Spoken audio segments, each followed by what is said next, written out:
Hola, hola queridos amigos, estamos en un nuevo capítulo de Rucasana Enciende tu Luz, este programa que les da a conocer diferentes terapias o técnicas para que nos podamos sentir mejor, para que nuestra calidad de vida también sea mejor y podamos alcanzar la tan añorada felicidad. Entonces, hoy día les doy la más cordial bienvenida y también le damos la más cordial bienvenida a nuestra invitada. Ella es Marian Montero Herrera, ella es médica cirujana de la Universidad de Concepción y su tema es el mindfulness y la meditación como técnica para mejorar los niveles de estrés y gestionar nuestras emociones. Le damos la bienvenida a Marian. Muchas gracias por la invitación, estoy muy feliz de estar aquí con ustedes. Fantástico. Entonces, vamos a hablar de lo que significa el estrés, de lo que significa también el mindfulness como técnica. Les vamos a dar algunos tips, así es que si pueden tener una hojita y un papel a su lado, sería súper bueno. Ahora nos vamos a un corte comercial y regresamos. Estamos de regreso en Rucasana Enciende tu Luz con Marian Montero y bueno, para introducirnos en la temática, tenemos que reconocer que estamos en una sociedad, ¿cierto?, altamente competitiva, que nos obliga a ciertos parámetros o estándares de vida en la cual muchas veces no nos sentimos muy gratos o muy seguros. Y es ahí, ¿cierto?, cuando aparece muchas veces el tema de cómo gestionar nuestras emociones, nuestros pensamientos. Sentimos, ¿cierto?, que nuestra cabeza está trabajando todo el día, que no descansamos, que muchas veces dormimos y no descansamos, que otras veces, ¿cierto?, estamos como ansiosos. Y todo eso tiene que ver con el tipo de sociedad en el cual nosotros vivimos. Y hoy día vamos a hablar con Marian acerca de cómo gestionar todo eso, pero para eso tenemos que conocer primero cómo vivimos, qué es el estrés, qué es esta forma, ¿cierto?, que nosotros tenemos y que a veces no sabemos gestionar bien y por supuesto a la larga nos produce problemas físicos. Entonces le damos cámara a Marian para que nos explique más o menos qué significa vivir en esta sociedad con tantos estímulos quizá y el mal manejo que tenemos de ellos. Bueno, primero lo que tenemos que hacer es entender el concepto de estrés. Cuando hablamos de estrés se habla de cualquier tipo de noxa, cualquier tipo de estímulo que pueda parecer peligroso para cualquier organismo. Puede ser de una planta hasta un animal, hasta un ser humano. Eso es independiente. Ahora, lo importante del estrés es que las personas o cualquier en realidad organismo va a buscar la forma de adaptarse para evitar el daño. Y ahí aparecen diferentes mecanismos como compensatorios, en este caso de nuestro organismo, para enfrentarse. Y si estos mecanismos son sostenidos en el tiempo, esto generalmente tiene problemas a futuro, como son algunas enfermedades o problemas psicológicos o psiquiátricos. Entonces, el estrés es una reacción que nosotros tenemos frente a diferentes estímulos que nos ocasionan miedo, ponte tú. Claro, se supone que es una reacción para adaptarse a una circunstancia que si se prolonga en el tiempo se va a transformar en una situación desadaptativa y generalmente puede influir de diferentes aspectos en el caso de los seres humanos con enfermedades, con trastornos psicológicos y psiquiátricos. Ok, entonces, bueno, el estrés parte siendo bueno. El problema es que se prolonga en el tiempo, claro, ¿cierto? Es que el estrés como respuesta adaptativa está diseñado para salvar nuestra vida, por así decirlo. Cuando nos enfrentamos frente a algún estímulo que podría dañarlo, se activan como todos estos mecanismos en el organismo que permiten que estés más alerta, que estés listo para correr, que estés lleno de energía. Sin embargo, cuando el estresor se mantiene durante mucho tiempo y esto se cronifica, todos estos mecanismos de alerta que se activan inicialmente se mantienen activados durante demasiado tiempo y eso finalmente es lo que gatilla algunas enfermedades o diferentes trastornos que puedan aparecer producto de lo mismo. Ok, entonces nosotros tenemos que tener como regulado esto. En la sociedad moderna a veces es difícil identificar qué es lo que nos estresa. Porque hay demasiado estímulo, hay demasiadas cosas. Cuando nuestros abuelos, ¿cierto?, vivían en el campo, las cosas eran totalmente diferentes, se regían por los ciclos, ¿cierto?, de la luna, del sol, de la oscuridad, de la luz. Se adaptaban a mucho esto, caminaban, respiraban, tenían otros procesos, ¿cierto? No estaban como pendientes de la hora, de cuándo entro al trabajo, cuándo salgo y si se hacía al otro día no importaba. Sin embargo, ahora sí. ¿Cuáles son los motivos? ¿Tú podrías decirnos o comentarnos cuáles son los motivos más estresantes de vivir en una sociedad como esta? Bueno, respecto a los motivos, en realidad el estrés no necesariamente depende de afuera, sino que depende del individuo y cómo le interpreta lo que sucede afuera. En el caso de nuestra sociedad, que es en Occidente, tenemos un sistema muy enfocado en el logro, en los objetivos y en un concepto de éxito que en realidad dificulta ciertos procesos en el ser humano adaptativos a nuestras circunstancias externas. Por ejemplo, el mindfulness, que es lo que le queremos hablar hoy día, está basado principalmente en el estilo de vida oriental, en el cual el concepto de vida y de felicidad es muy diferente al occidental. En Occidente siempre estamos enfocados en el logro y en buscar la felicidad en cosas externas.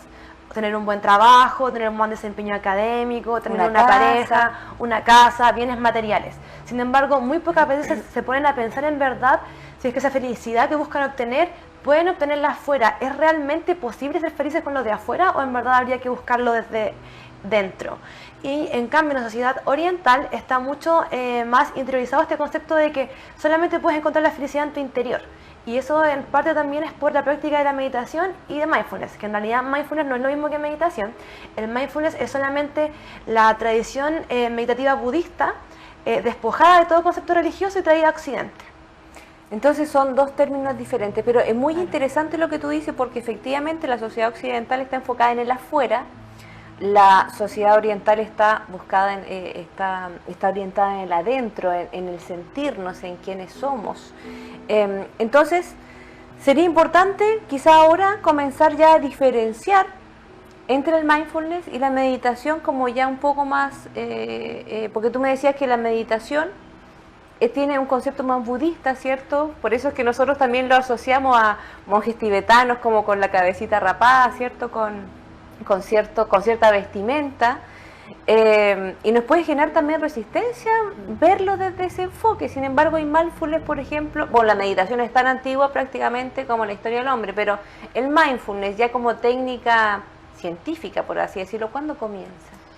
Mira, el mindfulness, vamos a explicarlo como técnica científica porque finalmente fue un médico quien lo introdujo como técnica. Él hizo estudios respecto a toda la filosofía budista, practicándola también él, y se encargó de toda la tradición budista y viendo como lo beneficioso que era para las personas que la practicaban, la despojó de los significados religiosos y la trajo a Occidente como mindfulness. Ahora, mindfulness es una especie de concepto en inglés que significa básicamente estar atento o estar en el momento presente. En realidad la traducción no es exacta, la traducción es de la palabra sati, que está en el lenguaje Pali, que es la lengua en la que fueron escritos la mayoría de los textos de Buda, y en realidad lo que significa la palabra sati en sí significa lo opuesto a estar en piloto automático. Pero cuando se traduce al inglés y después al español, se traduce como mindfulness o atención plena o atención consciente. Ahora eso justamente no tiene ningún tipo de tradición religiosa ni nada. De hecho se desarrolló como un método según el método científico, se creó una especie de terapia que se llama terapia para reducción del estrés, basada en mindfulness, que fue creada justamente por este médico que es Jon Kabat-Zinn, que fue el que fundó la clínica para reducción del estrés en la Universidad de Massachusetts, en Estados Unidos. En realidad ya esto está muy masificado, hay muchos estudios científicos que avalan en realidad todas las cosas positivas que genera el mindfulness en nosotros, no solamente como bienestar psicológico, sino también a nivel de nuestro cerebro, cómo se modifican diferentes estructuras que nos hacen tener más bienestar. De hecho, la neurociencia, con todos los análisis del cerebro, es capaz de comprobar, de ratificar, ¿cierto?, lo que hace el mindfulness o esta atención plena en el ser humano. Ahora, ¿cuándo comienza? ¿Qué año más o menos este doctor en la Universidad de Massachusetts empieza a hacer estos experimentos? En el año, claro, en el año 1979, por así decirlo, se abre la clínica y se empieza como a impartir el mindfulness como una terapia oficial. Cuando hablamos de que esto es como una terapia oficial, se refiere a que los participantes tienen sesiones de meditación diarias, por lo menos 6 veces a la semana, todos los días, y tiene que ser constante en el tiempo. Por así decirlo, para obtener los beneficios de la terapia, no sirve que solamente meditemos una vez, por ejemplo, a la semana. Tiene que ser una cantidad de minutos diarios, minutos semanales, y de hecho se comprobó que se necesitan aproximadamente 45 minutos diarios durante 8 semanas para empezar a ver los cambios que se ven a nivel cerebral, que finalmente después impactan en nuestro control emocional y del estrés. Bueno, finalmente comentarles, ¿cierto?, que cuando uno practica mindfulness, no es que solamente uno se vaya relajando, o no es que solamente uno como que vaya viendo las cosas de otra forma, sino que hay un cambio biológico dentro de nosotros. El cerebro se modifica, por eso es que es tan importante, ¿cierto?, que sea ojalá todos los días para que ese cambio se produzca. Pero me gustaría detenerme un poco en lo que tú dices, digamos, de cómo vemos el mundo. Porque hablábamos, ¿cierto?, yo estuve viendo unos apuntes donde hablábamos del sufrimiento. Generalmente nosotros estamos interpretando el mundo permanentemente. Pasan cosas, a todos nos pasan cosas todos los días. Sin embargo, cómo lo interpretamos nosotros va a hacer la diferencia entre que nosotros efectivamente, no sé, voy en la esquina y choco con otro auto, por ejemplo. Que ese evento me desplome o que ese evento sea un factor, ¿cierto?, de decir, bueno, ok, vamos que se puede, ¿cierto?, vamos a buscar soluciones, ponte tú, o enfrentarlo desde otro punto de vista. El mindfulness, tengo entendido que nos ayuda a tomar una mejor decisión, pero eso, ¿es tan importante cómo enfrentamos, de forma interna, cómo enfrentamos la vida? Bueno, uno de los principales objetivos de mindfulness es desarrollar una capacidad que se llama la metacognición. La metacognición se refiere a desarrollar una capacidad de ser observador de nosotros mismos, observadores de nuestra mente. Cuando uno hace eso, puede verlo todo desde afuera y de esa forma puede, si bien es cierto, se sienten las emociones, pero también se tiene una mayor capacidad para elegir qué hacer frente a ellas. Ya no nos identificamos con nuestros pensamientos o con nuestras emociones como si fueran totalmente nuestros, sino que podemos desplazarlos y verlos desde otro punto de vista con mayor objetividad. Porque nosotros generalmente reaccionamos como piloto, como tenemos como una respuesta automática frente a las cosas. A veces no alcanzamos como a reaccionar y ya estamos reaccionando. Esta metacognición nos serviría para eso. Se supone que dentro de una de las cambios cerebrales que se producen en el mindfulness es que se produce un mayor desarrollo de diferentes áreas de la corteza prefrontal, que es justo la que está acá detrásito de la frente. Esa zona del cerebro se encarga de regular nuestras respuestas emocionales en diferentes ámbitos. Gracias a la práctica constante de mindfulness, lo que sucede es que esa parte adquiere mayor actividad, sobre todo la parte izquierda, que se enfoca principalmente en eventos positivos, y cuando eso sucede, cada vez que ocurre algún estímulo, esa parte que ahora tiene mayor actividad es capaz de poner un freno para tener realmente conciencia de lo que está pasando y elegir cómo reaccionar, y no hacerlo tan en piloto automático. Esa elección de lo que uno puede, cómo poder interpretar es muy, es muy vanguardista, porque yo te preguntaba delante del año que parte del mindfulness o que se empieza como a masificar en 1979, chuta, ya estamos atrasados como 50 años más o menos, como 40 años, porque en definitiva hay muchas cosas que pasan en el mundo, chiquillos, muchos avances, y muchas veces nosotros no los conocemos desde acá y nosotros como que al final ya cuando todo se ha masificado en el mundo, empieza a ser novedad acá en Chile. Entonces, nosotros queremos mostrarle el mindfulness como una capacidad, ¿cierto? Que tú puedes desarrollar una capacidad de salir del piloto automático, de cuando pasan cosas no tan buenas en la vida, tenemos la posibilidad de elegir, no tiene por qué ser todo tan terrible. Y el mindfulness, con su práctica constante, nos puede dar esos beneficios. ¿Qué más nos puede entregar del mindfulness o cómo más nos puede ayudar? Bueno, el mindfulness, la esencia básicamente es estar presente. Ese estar presente puede ser en cualquier actividad. El hecho de entrenar la atención es uno de los principales objetivos del mindfulness. Entrenar la atención para estar presente en el momento también nos permite estar más atentos, por ejemplo, cuando realizamos alguna actividad académica o alguna actividad laboral, mejora la concentración, mejora la atención, mejora la capacidad de memoria y de aprendizaje. Ahora, otra cosa muy importante es que algo que está muy masificado hoy día en Occidente es que podemos hacer muchas tareas al mismo tiempo. Y en realidad la ciencia ya comprobó que eso no es posible. Solamente lo que se hace es que se pasa muy rápido la atención de un lugar a otro. Y eso produce a nivel cerebral un desgaste, un agotamiento enorme, lo cual igual es causa de malestar psicológico. Por ende, el hecho de tener la atención en un solo punto al mismo tiempo no solamente mejora la atención en lo que estamos haciendo, que aprendamos más rápido, que memoricemos mejor, sino que también le permite a nuestra mente descansar en ese momento en el que estamos haciendo las cosas. Como que se relaja, digamos, Claro. en hacer solamente una cosa a la De vez. hecho, muchos estudios comprobaban, por ejemplo, que se evaluaba el consumo de oxígeno en el cerebro cuando una persona estaba haciendo una actividad, por ejemplo, resolver un problema matemático. Y cuánto consumíamos de oxígeno cuando, por ejemplo, mirábamos el cielo. Y se dieron cuenta de que en realidad no habían cambios del consumo de nivel de oxígeno cerebral cuando hacíamos ninguna de las dos tareas. Y uno diría, pero ¿por qué si estoy haciendo un problema matemático? Obvio que estoy más concentrado que si estoy mirando el cielo. Se supone que debe estar relajado, sintiéndome bien. Pero en realidad, ¿realmente estamos mirando el cielo o solamente estamos pensando en otras cosas sin darnos cuenta? Mirando el cielo. Claro, mirando el cielo mientras pensamos otras cosas. Eso en realidad es la prueba de que en realidad la mente no deja de pensar, a menos que nosotros la invitemos a dejar de pensar. La mente tiene que ser entrenada, porque su naturaleza es generar pensamientos. Por tanto, es nuestra responsabilidad, por decirlo de alguna forma, lograr entrenarla para que actúe de la mejor forma para ella y también la mejor forma para nosotros. Eso te iba a preguntar, porque en definitiva la gente puede decir, oye, pero yo pienso todo el día.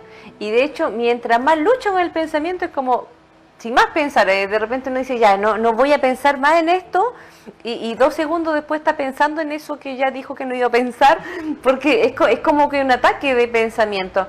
Y muchas veces las personas durante el día están pensando no están pensando en las cosas que están haciendo, no están presentes. Por ejemplo, están manejando, pero están pensando en que van a llegar a un lugar, o en el almuerzo del otro día, o que tienen que ir al supermercado. O también, cuando se van a dormir, que yo siento que ese es otro tema súper importante, que empezamos a pensar las cosas que vamos a hacer al día siguiente, las cosas que hicimos, y de repente nos vamos para otro lado, y muchas personas, y sobre todo ahora, después de la tiempo pandemia, están teniendo problemas también para dormir. Entonces, no sé, esto de que la mente está permanentemente trabajando, ¿el mindfulness nos ayuda realmente? Así como tú dices, ¿hay que entrenarla? Sí, es súper necesario entrenarla. De hecho, existen prácticas de meditación tipo mindfulness que son como regulares o como formales o informales. Las informales se pueden llevar a cabo en cualquier momento de la vida. O sea, tú puedes estar caminando, el solo hecho de estar presente haciendo una actividad ya significa que estás haciendo mindfulness. Pero las prácticas regulares, las que son formales, son las que finalmente contribuyen mayormente a desarrollar esta nueva capacidad de atención de la mente, de conciencia en todo momento y también de regulación emocional. Ahora, como muchas veces se ha planteado desde el punto de vista oriental, o en realidad se ha mal entendido que la meditación consiste en mantener la mente en blanco, cuando en realidad no podría estar más alejada de tener la mente en blanco. Para la mente es imposible estar en blanco, porque su naturaleza es pensar y rumiar.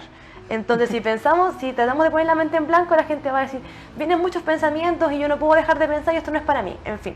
Se pueden empezar a frustrar. Sí. Eso de repente me pasa a mis pacientes, me dicen, oye, pero yo trato, pero sigo pensando. Entonces la respuesta es que en realidad va a seguir pensando, porque la naturaleza de la mente es pensar. El objetivo del mindfulness es poner la atención en una sola parte, en un solo objeto.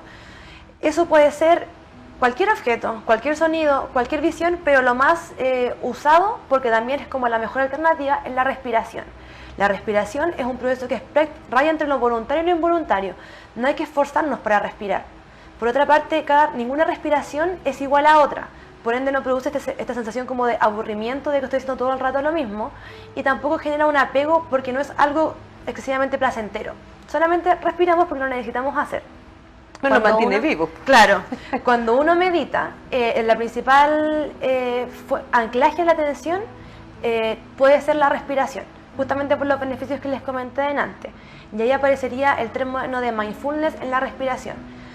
Ahora, las personas cuando deseen meditar, que lo voy a intentar en cualquier momento, tienen que buscar un lugar cómodo, agradable, idealmente sin distractores, que no haga mucho frío, que no haga mucho calor, que no haya mucho ruido.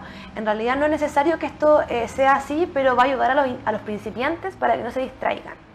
Un lugar adecuado, idealmente cerrar los ojos, porque si no mantiene los ojos abiertos, que se podría hacer, va a tender a buscar estímulos y te vas a distraer. Entonces lo ideal sería cerrar los ojos, una postura que tiene que ser cómoda, no es necesario que sea sentado en el suelo como uno ve generalmente a los budistas o los tibetanos, puede ser en una silla.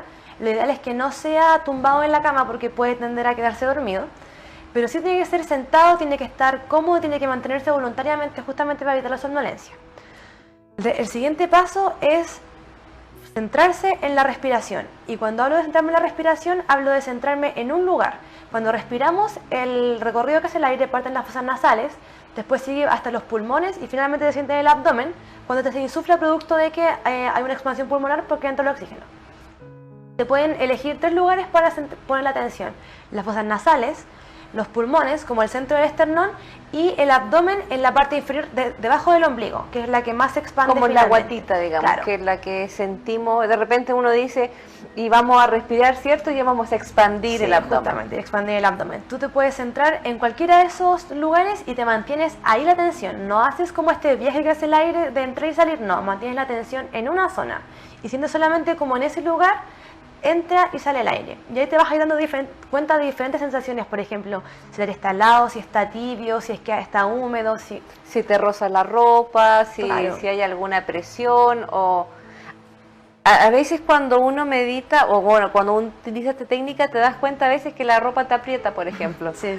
Porque ahí es donde tú tienes que poner todo el foco de atención, pues ya ahí tú te das cuenta que realmente andas todo el día con tu cuerpo, pero no lo estás sintiendo, y qué importante es sentirse para poder también tratar de mantenerse en el aura, pues nuestro cuerpo es lo único que nos ancla al presente. Sí. Ahora, muchas personas llegarán a este punto y van a decir, sí, yo he hecho todo eso, y llego, empiezo a meditar y me distraigo, se me va a otra parte de la mente, empiezo a pensar otras cosas. Y sucede que eso es justamente el proceso del mindfulness, o sea, para estar presente tienes que darte cuenta del momento en el que te vas. Cada vez que tu mente se va a otro pensamiento, tú haces el ejercicio de volver. No dices como, oh, se me fue la mente, acá se acabó. No, al final lo que hace el verdadero mindfulness es que la mente se vaya y tú traerla de vuelta al anclaje. ¿Y cuál es el anclaje? La respiración. Obviamente que vas a pensar en otras cosas, porque tenemos muchas preocupaciones, muchas cosas que hacer mañana, muchas cosas que no hicimos, pero lo importante es que en este momento, aunque sean 5 minutos, tu mente solamente se enfoque en respirar, en sentir el aire donde tú decidiste sentirlo. Y la mente se va a ir, va a vagar, va a tener un pensamiento, tú te vas a dar cuenta de que hay un pensamiento y puedes simplemente dejarlo ir, decirle hola, gracias y adiós, o ocupar cualquier técnica que te sirva para dejarlo ir y volver a la respiración. Y así lo vas a hacer muchas veces, por 5 minutos, por 10 minutos. O inclusive podría decirle, después, no te preocupes, después vamos a pensar en eso. Sí, también. Y volver. Cada persona puede encontrar la mejor forma, por así decirlo, de liberar ese pensamiento y volver al centro de anclaje, que es la respiración. Y en realidad, si ustedes esperan como ver resultados como muy rápido, o que de repente su mente va a sentirse en blanco, que no van a haber pensamientos, muy difícilmente eso solamente lo logran los yogis o los monjes tibetanos después de años de entrenamiento, después de miles de horas de meditación. De entrenamiento. Claro, así que no va a ser una cosa que van a obtener de un día para otro. Sin embargo, los beneficios del mindfulness sí los van a obtener después de 8 semanas durante con 40 minutos de meditación todos los días. Esos 40 minutos de meditación tienen que ser completos 40 minutos, pueden ser 20 y 20, por ejemplo, durante el día. Pueden estar distribuidos de diferentes formas. De hecho, en las personas que no practican meditación generalmente, o que están iniciando, no es necesario partir con 40 minutos. Partir con 5 minutos ya es suficiente, porque si no se genera como este aburrimiento, se vuelve tedioso. O frustración también. O frustración, entonces la idea es partir poco a poco. Con 40 minutos están hechos los estudios científicos, por así decirlo. Incluso claro, algunos con 20 minutos. Hay diferentes modalidades, pero ya desde 20 minutos para arriba ya se empiezan a sentir sí o sí los resultados, y se hace todos los días. Ahora, la invitación, chiquillos, es que se atrevan, ¿eh? Yo siento que no hay peor trámite que el que no se hace, y si podemos partir con 5 minutos en donde nos damos un regalo. Yo sé que todo el mundo dice, no tengo tiempo, todo el día ando corriendo, pero de pronto, ya, si no tenemos las condiciones ideales, y estoy pensando de pronto en la gente que está en el bus, ponte tú, podría intentarlo ahí, podría ir sentado, ¿cierto? Y podría concentrarse en su respiración, y podríamos intentarlo al menos a ver qué sentimos. porque en definitiva, como tiene tantos beneficios a nivel neurológico, nosotros somos menos reactivos después, si esa es la cuestión. Y como nosotros andamos en modo automático siempre, nosotros andamos también sufriendo siempre, por un montón de cosas. Entonces, si nos salimos del modo automático, si podemos utilizar esta técnica para salir del modo automático y ser un poco más independientes o un poco más dueños de nuestros pensamientos y también de la reacción que vamos a tener a los eventos del día, obviamente eso nos va a traer un bienestar ilimitado. Entonces, 5 minutos, la invitación es a 5 minutos por día y vamos a ver cómo pasa. También tú decías que se pueden hacer en otros momentos, porque yo una vez hablé con una nutricionista y me decía que está el Mindfulness eating. Sí. En donde nosotros cuando comíamos, ponte tú, estábamos totalmente presentes. No estábamos comiendo y viendo la tele o haciendo otra cosa, qué sé yo. Estábamos presentes, estábamos saboreando cada bocado. De hecho, inclusive comíamos menos, incluso cuando estábamos tan atentos. Estábamos saboreando estábamos viendo el sabor, la textura, la forma, y solamente pensando en ese proceso. Y también esa es otra forma. Cuando caminamos también podemos hacerlo. Tú me decías que no era tan aconsejable cuando nos vamos a dormir porque nos podemos quedar dormidos. Claro. Pero si sucede eso. Claro, si es para inducir el sueño está bien, pero ojo que el objetivo de la meditación no es la relajación. Lo que sí existen dentro de las prácticas formales de meditación está el mindfulness en la respiración, que es el que hablamos recién, el mindfulness en 3 minutos y el mindfulness que se llama tipo body scan. ¿Ya? Y es decir, es recomendado hacerlo tumbado en el piso o en la cama, y se recomienda también para conciliar el sueño, porque ayuda principalmente a la relajación. El body scan, si se lo explicamos ligeramente o un poquito más acotado a los televidentes. Tiene que ver principalmente con solamente enfocarse en sentir diferentes partes del cuerpo. Puede ser, por ejemplo, a partir de la cabeza a los pies o de los pies a la cabeza, y se va como escaneando cada lugar del cuerpo avanzando hasta llegar al final. Ahora también se pueden elegir ciertos lugares, por ejemplo, me tomo conciencia de mi mano izquierda, de mi mano derecha, del abdomen, no sé, de un dedo del pie, de mi rodilla. Diferentes lugares se pueden ir alternando. De hecho, hay hartas como meditaciones en YouTube que uno podría buscar porque como que te van guiando a dónde poner la atención. De ahí como que uno va sintiendo solamente esa zona del cuerpo. Exacto. De hecho, yo me acuerdo de una científica española, que la Nazaret Castellano, que yo soy ídola de ella, mi ídola, fue a un colegio una vez, ya habían infantes, y ella hizo una práctica de body scan, de mindfulness, y le dijo a los niños que pusieran la atención en el dedo gordo del pie, y los niños lo hicieron. Y estoy segura que ustedes también lo están haciendo ahora en su casa, porque es imposible no hacerlo cuando uno se enfoca. Entonces, si uno pone la atención, por ejemplo, ahora en el dedo gordo del pie, uno inmediatamente va a sentir el roce con el zapato, con la pantufla, con el calcetín, si está más frío, si está más tibio, si está más... Inmediatamente nuestra mente se alinea, como que se separa de alguna forma de toda esta rumiación mental y está atenta en un solo punto. Y las tías del jardín le decían a la Nazaret Castellanos que ellas estaban contentas porque en ese momento los niños dejaron como de hacer desorden, de andar gritando, de moverse, porque estaban enfocados en un solo punto. Por lo tanto, cuando nosotros hacemos eso, nuestro cerebro también descansa, porque la rumiación de todo el día, todos los días, toda la vida, obviamente nos va a generar un desgaste. ¿Qué más te gustaría complementar en este aspecto?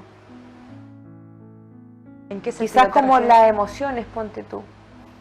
Mira, lo principal del mindfulness respecto a las emociones es justamente ayudar a gestionarlas mejor, a entenderlas mejor y también a disminuir el sufrimiento asociado a ellas.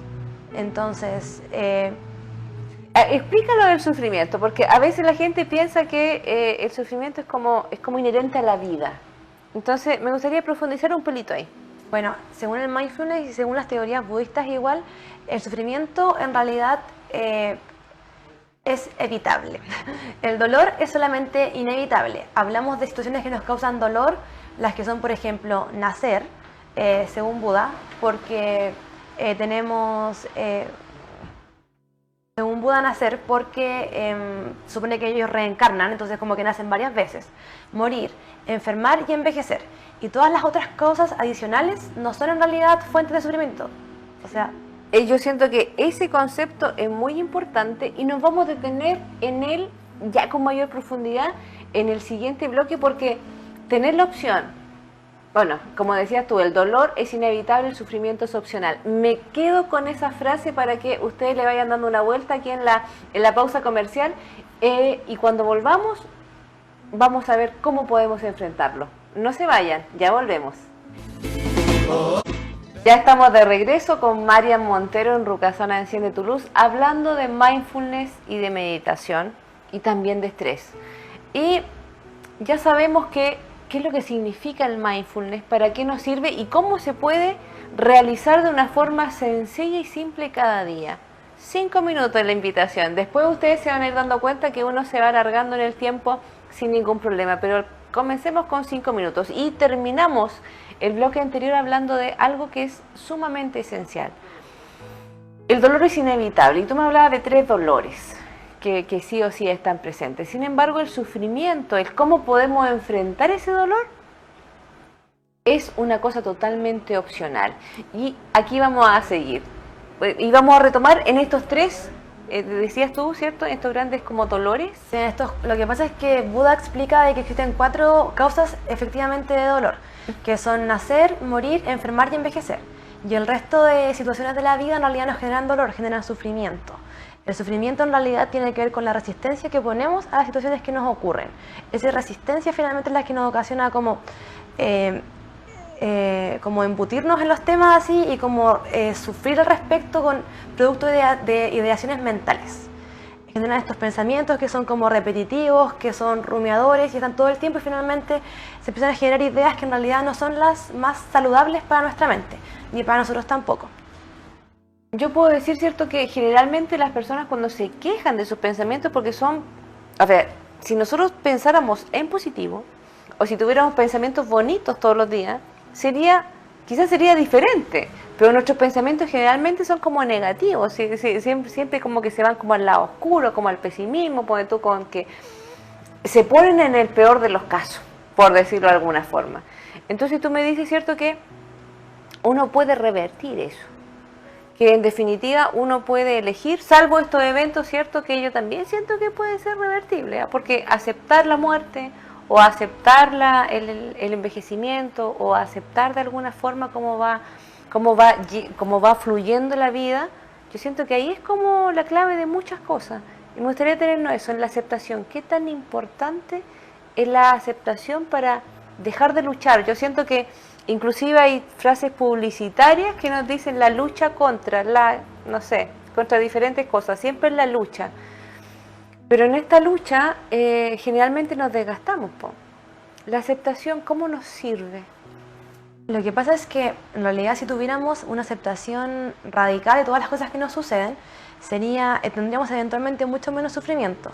Ahora, estos eventos que generan dolor, por así decirlo, ese punto de dolor de alguna forma es inevitable, aunque igual lo vamos a aceptar, y va a generar tristeza, pero va a ser otro tipo de tristeza si es que lo aceptamos, va a ser como una tristeza serena, como calmada, una tristeza que no impide la felicidad. Sin embargo, igual va a generar dolor, va a doler. Sin embargo, el resto de los otros aspectos de la vida, si es que en realidad los aceptamos, podemos disminuir mucho la incidencia del sufrimiento. Ahora, la aceptación en el occidente se confunde mucho con resignación, y está mal visto en verdad resignarse desde el punto de vista, no sé, por ejemplo, no conseguí un logro, me resigno a que no lo voy a conseguir. De aquí quiero hacer una diferencia importante entre la aceptación y la resignación. La resignación vive en el futuro. Me pasa algo en este momento y yo digo, ya, no se puede conseguir, no se puede hacer nada más. Y yo me niego a en el futuro hacer cualquier acción que pueda revertir esto que acabo de definir. En cambio, la aceptación solamente vive en el presente. En el presente yo digo, ok, esto está pasando, no puedo cambiarlo ahora, no puedo modificarlo. Lo único que puedo hacer es evaluar cómo en el futuro yo puedo modificar mis acciones para evitar que esto se repita o hacer que esto sea diferente. Entonces quiero como dejar bien en claro que no son lo mismo. La resignación tiene que ver con elegir no hacer nada más y la aceptación con darnos cuenta del control que tenemos sobre la situación y ver qué herramientas tenemos para modificar esto, aunque lo de ahora es inevitable, pero el futuro sí puede cambiarse. Y esa pequeña diferencia para enfrentar las situaciones, yo siento que es lo que puede marcar la diferencia entre efectivamente sufrir frente a un evento o no, po. Porque efectivamente hay cosas en la vida, ¿cierto?, que son inevitables y que muchas veces están no están bajo nuestro control. Y yo siento que la mayoría de las personas, no sé si es un defecto de nuestro cerebro o no, pero tendemos a querer tener el control, porque nos da mucha seguridad. Entonces, frente a esa inseguridad, nosotros queremos saber dónde está el marido, qué está haciendo, qué hora va a volver, dónde está mi hijo, ¿cierto? ¿Qué es lo que va a pasar en 5 años más? ¿Qué voy a hacer cuando yo me jubile? La casa propia, todas esas cosas que nosotros de pronto hacemos de forma natural, tienen que ver con tener el control de las situaciones. Y este concepto de la aceptación nos está diciendo, sí, algunas cosas pueden que sí sean como tú sueñas o como tú esperas, pero hay algunas cosas que no. Y cuando eso no sucede, la invitación es a aceptarlo, no resignarse, ¿cierto? No decir ya, qué chingadera, ¿cierto? Vamos a que todo pase como tenga que pasar, sino que ahora no sufro por esto, pero soy capaz de generar en algún momento un cambio para que sí suceda. ¿A eso apunta realmente? Sí, ese es el verdadero objetivo de la aceptación. Y finalmente puede ser de que nosotros suframos y finalmente igual hagamos cosas para modificar después este futuro, pero la idea es ahorrarnos el sufrir. El sufrir, ¿qué nos produce? ¿Tú sabes qué nos produce? A nivel emocional, ponte tú, porque yo siento que el sufrimiento a veces nos desestabiliza. El sufrimiento nos hace enfrentar la vida no con una sonrisa. Y cuando no lo hacemos desde la sonrisa, todo se hace como más grande. Nos inhabilita de pronto para interactuar con las personas, a veces nos aísla. Nos hace varias cosas el sufrimiento. Entonces, realmente tenemos que tener en cuenta que debería ser una tarea cada uno de nosotros, generar ciertas herramientas y ciertas cosas para poder, no sé si eludirlo, pero sí disminuirlo. Yo siento que venimos de una generación donde el sufrimiento era como bien visto incluso. Es producto de este concepto de Occidente en el cual se fijan que la felicidad depende de objetivos y por ende no importa como el costo que pagues para conseguir tu objetivo, el hecho de conseguir tu objetivo en realidad debería hacerte feliz. Sin embargo, el hecho de conseguir el objetivo vive en el futuro. Por tanto, desde el punto de vista oriental ya está mal enfocado. Ya está como claro, ya. Porque ¿cómo puedes trabajar tan duro en tu objetivo en el futuro si en realidad tu futuro aún no existe? Debería estar centrado en el presente. Puedes trabajar desde el presente para tener un buen futuro, pero no trabajes solamente centrado en el futuro, independiente del presente. No sé si se entiende bien el concepto.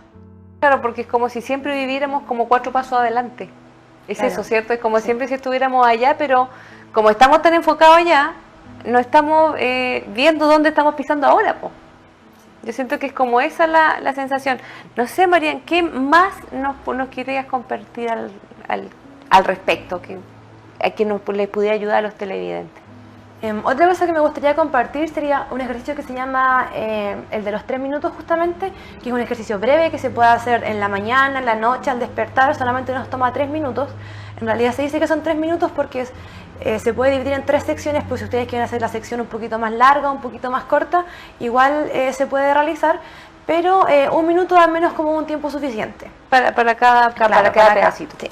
Entonces, primero que todo, es ideal poner un cronómetro o una pequeñita alarma. Existen varias aplicaciones que se pueden usar para practicar meditación, algunas que son pagadas, otras que son gratis, o solamente poner el temporizador, por así decirlo. Claro, del celular, del celular más artesanal, pero ahí pueden buscar diferentes opciones y la idea es que tengamos al menos 2 alarmas, ¿ya? Separadas por 1 minuto cada una. Entonces vamos a iniciar con la primera... ¿Lo vamos a hacer ahora? Idealmente no, porque no tenemos como cronómetro.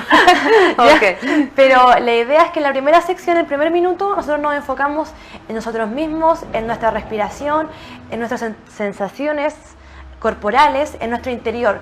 Nos damos cuenta de qué estamos sintiendo, qué está pasando, qué estamos pensando. Solamente es como una mirada hacia adentro. Nos observamos. Nos observamos sin enjuiciar. Solamente vemos qué es lo que está pasando, no empezamos a pensar como, ¡ay, qué malo esto, estoy preocupada por esto otro! No, solamente sin juicio, muy objetivamente, qué estamos sintiendo, qué estamos pensando, qué sucede. En el siguiente minuto el objetivo es poner el foco en algún lugar para la respiración. Puede ser en las fosas nasales, en el pecho o en el abdomen, y durante ese minuto respirar. Y solamente ver cómo la respiración se produce segundo a segundo, minuto Fluye a minuto. sin modificarla. Exacto, cómo la respiración fluye a medida que pasa el tiempo, y finalmente en el último minuto la idea es pasar desde adentro hacia afuera. La idea es tratar como de respirar con todo el cuerpo y después respirar con todo lo que nos rodea. O sea, por ejemplo, no sé si estoy con mi casa, con la ciudad en la que vivo, con el planeta en el que vivo. Entonces se trata de pensar como que generamos como una luz brillante en el interior, que somos nosotros mismos como respirando, y esa luz se va expandiendo, que puede expandirse hasta donde en realidad alcance el tiempo, hasta donde tú quieras. Pues si es necesario rodear todo el mundo con esa luz, puedes rodear todo el mundo. Es decir, respirar todos en conjunto. Igual fomenta como el sentimiento como de unidad entre todos los seres. Entonces por ese lado igual me gusta dar todo ese ejercicio. Sí. Y lo bueno es que son solo 3 minutos. Puedes hacer en la mañana, en la noche, en cualquier minuto del día en realidad. Claro, tú puedes ir en el bus y lo puedes estar haciendo, o puedes estar de repente después de la colación y también lo puedes practicar. Algo me llamó la atención de este ejercicio, y que tú lo mencionaste, el no enjuiciamiento, el no juicio. Me gustaría detenernos ahí. Nosotros generalmente estamos evaluando permanentemente lo que nos rodea. Estamos enjuiciando y estamos evaluando. ¿Ese también es un defecto de nuestra mente? Claro, más que un defecto, es una forma automática de funcionar. La mente funciona por defecto. De verdad tiene una red neuronal que se llama red neuronal por defecto, y su red neuronal por defecto es generar pensamientos y generalmente juicios. ¿Por qué? Porque en realidad como seres humanos tenemos muy poco control respecto a lo que sucede a nuestro alrededor. Entonces, para darnos como alguna especie de certeza o de seguridad, la mente tiende a generar estereotipos, tiende a encasillar y tiende a pensar constantemente respecto a todo lo que nos sucede. Ahora, estamos como interpretándolo todo siempre. Sí, eso obviamente genera justamente desgaste mental, malestar psicológico, y por eso la idea es poner atención en un solo objeto, independiente de cuál sea, y justamente no enjuiciarlo, sino que aceptar lo que está pasando, porque podemos poner atención en cualquier objeto. Si estoy enjuiciando todo el tiempo, aunque sea solo sobre un objeto, si me mantengo enjuiciando, en realidad no funciona. Tengo que aceptar lo que esté sucediendo y no generar juicio, solamente estar atento. Por eso generalmente los pensamientos tienen que ser desplazados y ser como cambiados por emociones, por sensaciones. Eso en realidad es más objetivo que un pensamiento. El pensamiento puede ser creado por la mente y modificado 500 veces. En cambio, una emoción o una sensación en realidad es más difícil de modificar tan libremente. Como que está o no está. Generalmente nosotros, no sé, pues miramos un cuadro y decimos, lo estamos observando y pensamos, ¡ay, qué hermoso! Pero yo le habría puesto el patito más allá, por ejemplo, o yo le habría puesto otro color al cielo. Oye, sí, y realmente lo que tú dices es súper verdadero, pues nosotros estamos efectivamente permanentemente enjuiciándolo todo. Como viste, los otros también, como son los otros, nuestros conductos también. Nosotros también somos muy autoenjuiciadores también. Y este punto me lleva a otro que es muy importante, que ¿cuál es la invitación? Podría ser a la compasión de cada uno de nosotros, ya que somos tan enjuiciadores y estamos permanentemente enjuiciándolo todo, y que ya sabemos ya que es por defecto, que hay una base biológica, digamos, permanentemente estamos interpretándolo todo para poder sentirnos seguros. ¿Cómo le damos la mano a la compasión si permanentemente estamos siendo como enjuiciados y enjuiciando el mundo que nos rodea? Bueno, según el budismo, el único verdadero motivo para practicar la meditación es el objetivo de la compasión. Porque en sí, la meditación o el mindfulness, cualquier tipo de meditación, tienen como objetivo final, o en realidad como objetivo por defecto, por decirlo de alguna forma, pero en realidad finalmente van a hacer que el ser que lo practique sea más compasivo. Por ende, si meditamos, cualquier técnica que sea, incluyendo el mindfulness, vamos inherentemente con el tiempo a darnos cuenta cómo somos más empáticos con los demás, más compasivos con los demás y también con nosotros mismos. Justamente por este mismo tema de que dejamos de juzgar y empezamos a aceptar. Al dejar de enjuiciar, disminuimos el sufrimiento, disminuimos también el malestar psicológico asociado a lo mismo, somos más receptivos con las demás personas, empezamos a ser más empáticos con ellos y por ende a ser más compasivos con nuestro entorno. Generalmente nosotros cuando cometemos un error somos muy duros con nosotros mismos. Sin embargo, esa dureza generalmente también las proyectamos hacia el exterior después.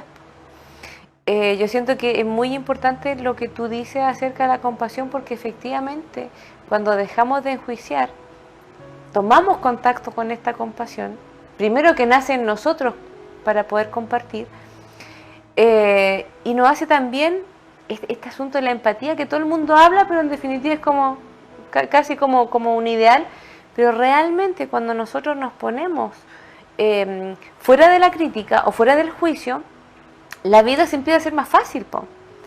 Realmente todo fluye de forma diferente y nosotros empezamos a tener emociones, yo siento, si bien es cierto las emociones son como todas iguales, no hay buenas ni malas, pero sí de mejor calidad.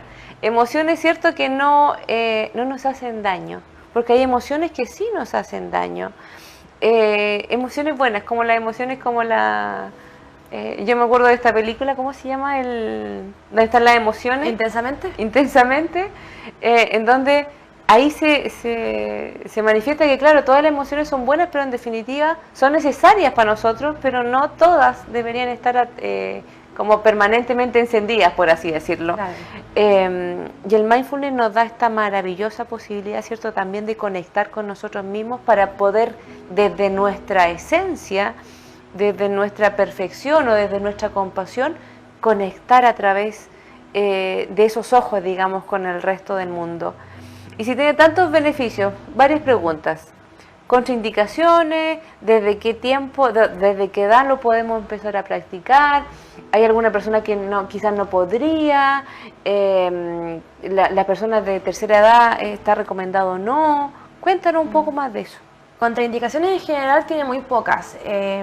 Lo que sí hay que tener cuidado en personas que tengan trastorno de salud mental, sobre todo, por ejemplo, trastorno bipolar o esquizofrenia, pero que no esté compensada.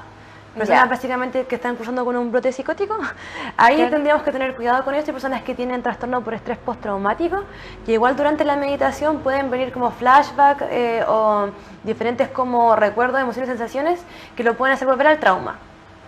Pero salvo estas contraindicaciones, la mayoría de las veces tiene más cosas positivas que negativas.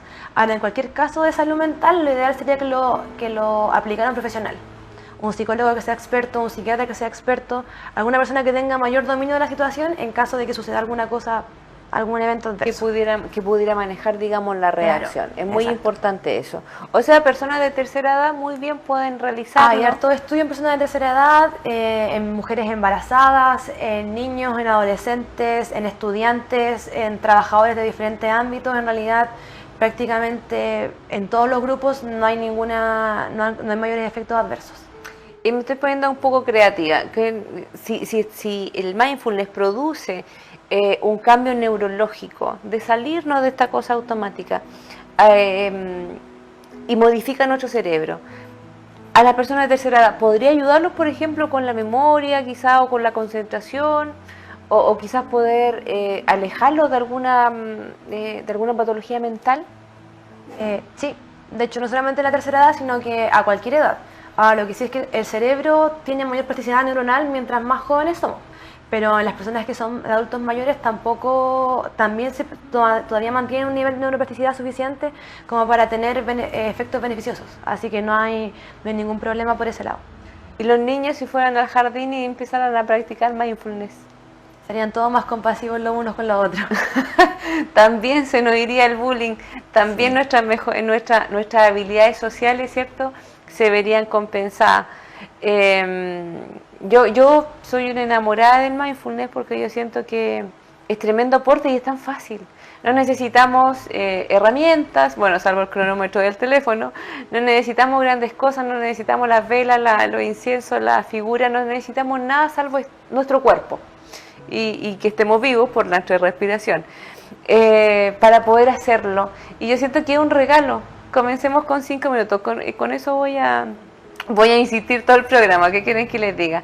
¿Algo más, querida Marian, que nos quieras compartir acerca del mindfulness o de algún beneficio, qué sé yo? En realidad, como un consejo para los principiantes, que sean amables con ellos mismos, porque es muy probable que cuando recién inicien en la práctica pueden sentirse frustrados, pueden pensar que no está sirviendo, pueden decir, hoy pienso todo el tiempo, y puede que se demore varios días, varias semanas en obtener como resultados que realmente digan como, oh, y probablemente ni siquiera, va a ser tan sutil que ni siquiera se van a dar cuenta.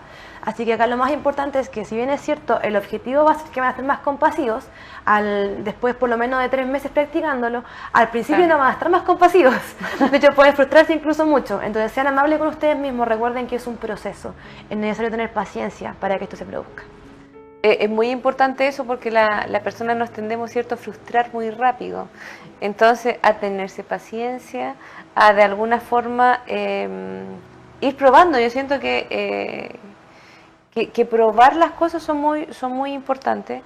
Cuando yo estoy en algo estresante, complejo, por ejemplo, ante un certamen, ¿podríamos hacer el ejercicio de 3 minutos? Súper recomendable para poder enfocar la atención en un solo lugar. Después yo entro al certamen con la mente más despejada, más descansada, aunque solo fueron 3 minutos, está todo más descansado, y solamente me enfoco en lo que tengo que hacer.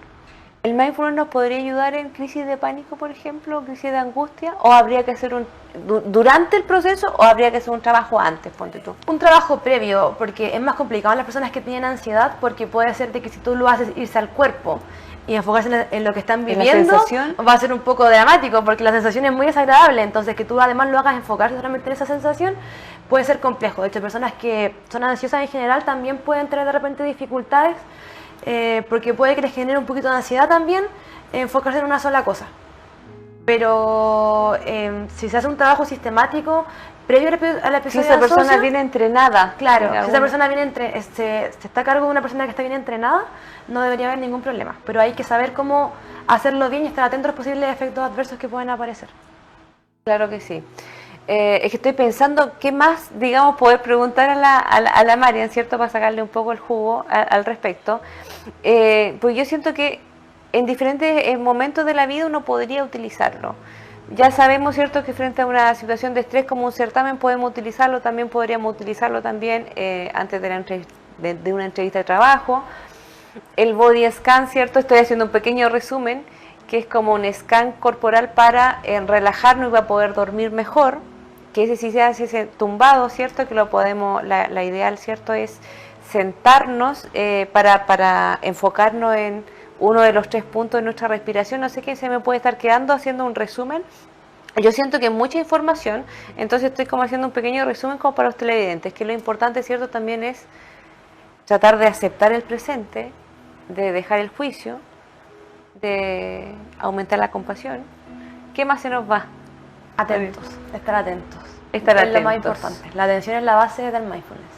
Atento en todo lo que estamos haciendo. Pero de una cosa a la vez. Es que me quedó desde que partimos este asunto de que generalmente decimos, pone tú, que las mujeres generalmente son más multitarea que los hombres.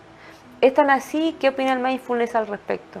Es que el concepto de multitarea, ya está demostrado que no se puede tener la atención en 2 o más lugares al mismo tiempo. Entonces, en verdad, lo que si es que se dice así, lo que tienen las mujeres es la mayor capacidad de pasar la atención de un lugar a otro, pero en realidad... Más fácilmente, digamos. Claro, más fácilmente, pero en realidad no es exclusivo de un determinado género. Claro que sí. Entonces, nos puede servir para todo eso. Ahora sabemos, ¿cierto?, que este asunto de la multitarea no es tan beneficioso, porque en definitiva, ¿cierto?, nos desgasta un montón. Le damos las gracias, por supuesto, a Marian por acompañarnos hoy día. La idea es que lo prueben, chiquillos, 5 minutos.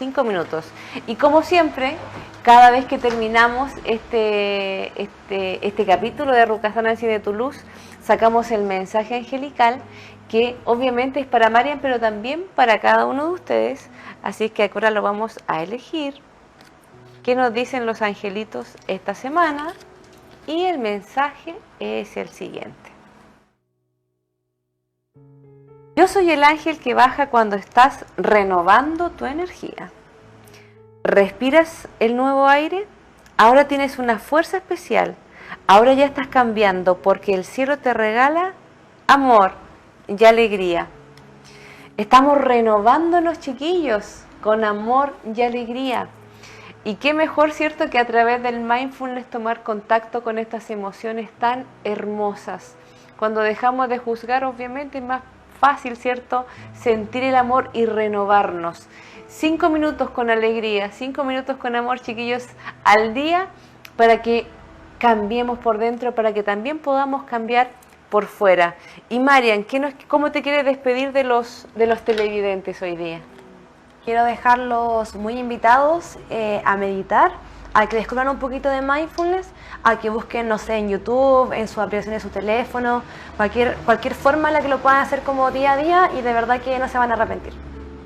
Estamos totalmente seguros, ¿cierto? Ahora conociendo todos los beneficios y todo lo que podemos hacer, y que es tan simple, chiquillos, y la cuestión es que sea tan simple.